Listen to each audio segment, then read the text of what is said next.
Endi bu xil aşıqlıq mezgili ayaqlaşqandı ekan. Va yoki to'y qilganda ekan deyli.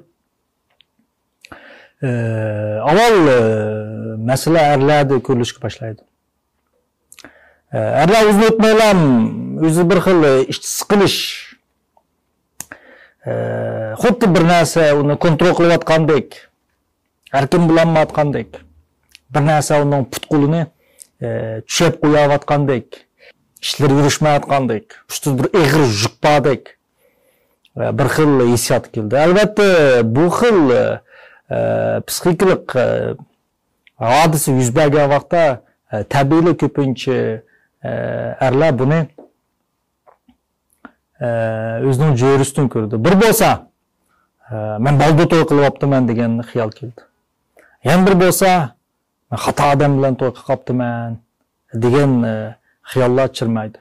Bunda aspet qilgan vaqtda o'zidagi bu xil psixikalik holatni o'zining atrofidagi muhitdan ko'rdi. Biz buni psixologiyada proksiya deb qaraymiz. Ya'ni o'zingizdagi bearamchilikni mushu keltirib chiqadi deb qarashni proksiya deb qaraymiz. Natijada erlar o'zining ayoli, jo'risi, yoki muhabbati va yoki bolalarga yushurun o'ch holatda, ma'lum darajada o'ch holatda turdi. Albatta mutlaq ko'p sondagi erlar bu xil psixikalik besimni, bu xil psixikalik ruhiy holatni hargizmi bartaraf qila olmaydi.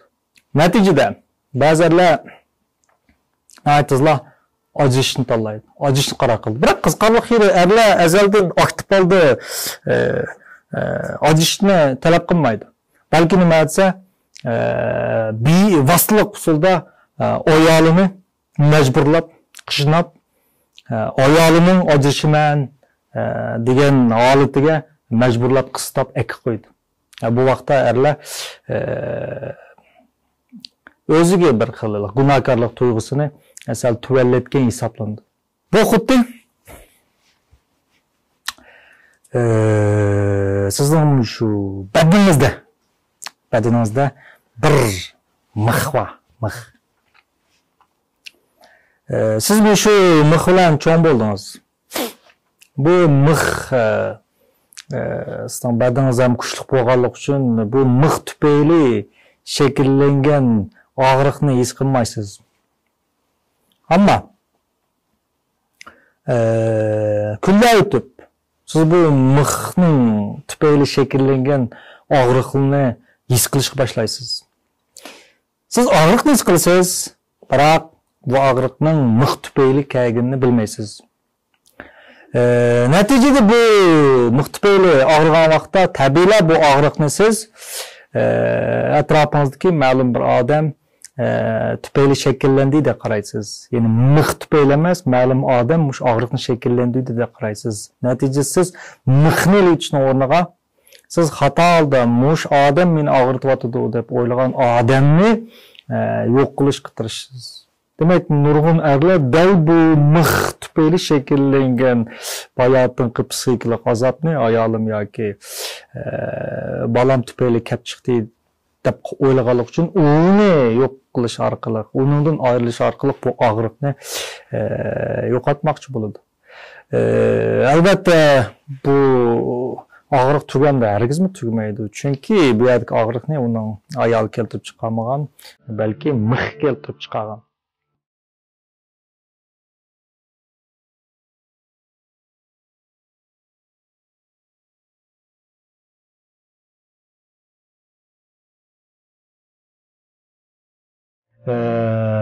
Psixologiyada bunday bir gap bor.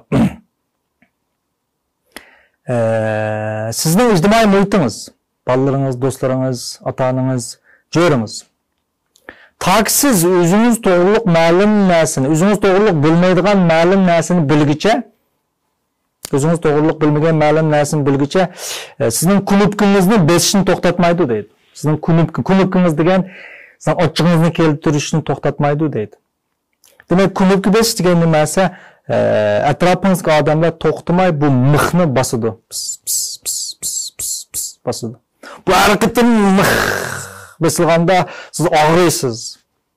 Siz tabiiyla mixni basquchini siz og'riqni keltirib chiqaruvchi, meni azoblovchi deb qaraysiz. Albatta, ma'lum nuqtada u mixni bosganlik uchun og'riydi, ammo uning mixni besishi amaliyot uchun deganda sizga mixni ko'rsatmoqchi xolos.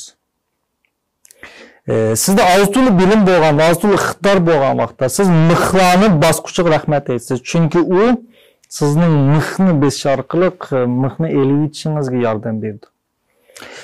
Şuna atrofdagi nurg'un odamlar, so'nggi saboqdoshlar sizda azob paydo qilayotgandek ko'rindi, amaliyotda ularning azob paydo qilishi xuddi shu mixni bosgan o'xshaydi. Shunga nurg'un erlar deki bu xil to'ydan keyingi beoromchilikni ayollarga keltirib chiqarmaydi. Faqat ayol nimasi ko'z supurdi xolos.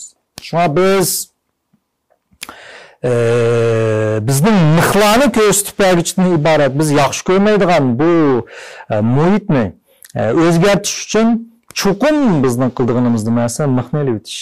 Mix elinib ketganda odam rohatlik bo'ldi va bu mixni ko'rsatib berish uchun boshqalarni bu mixni bosmaydi degan gap. Shunga bu xil mixni ko'rsatib berishni mix deb o'ylab qilib, u narsani yo'qotish yoki o'zgartirish orqali asl mix paydo qilgan beoromlikdan qutulaman deb o'ylashni biz proksiyada qaraymiz. Bu xil erlar keyin yana boshqasidan to'y qildi, yana birisidan to'y qildi, o'xshashlar nima desa, bu xil psixikalik holatdan hargiz qutulanmaydi. İkinci xil ahvolda ba'zi erlar bu xil psixikalik bo'lsin, ya'ni mixdan shakllangan bu beoromchilikni birovni narkoz qilish usulini, ya'ni o'zini mast qilish usulini, mast qilish deganimiz ma'lum narsaga xumo bo'lish orqali, o'ziga ziyonli bo'lgan ma'lum narsaga xumo bo'lish orqali birovlar bundan qochib qutulaman deb qaraydi. U bunday bo'layotganda mixlanmaydi, balki mix paydo qilgan beoromchilikni his qilmaslik uchun undan kuchli ma'lum bir narsaga xumo bo'ldi, natijada o'zini vayron qildi. O'zini vayron qildi.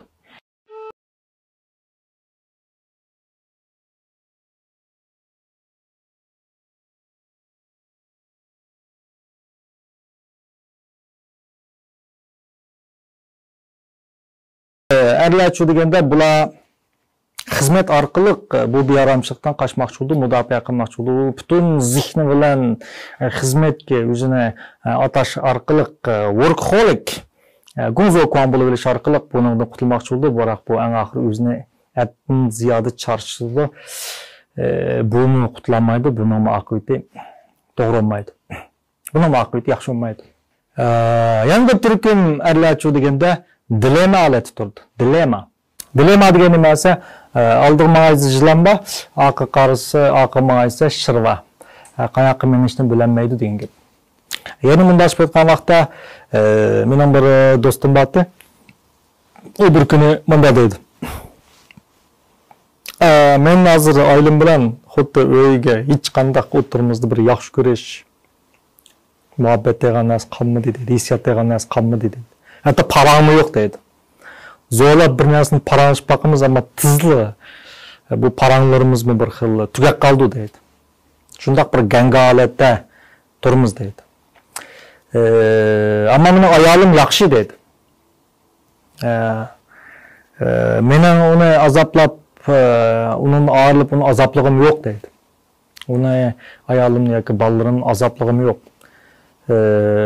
Ammo men bir odam bo'lgandan o'zimning xushallik uchun, necha yil hamda shu oy uchun yashadim, o'zimning xushallik uchun yashagan bor, ajrashib ketgan bor.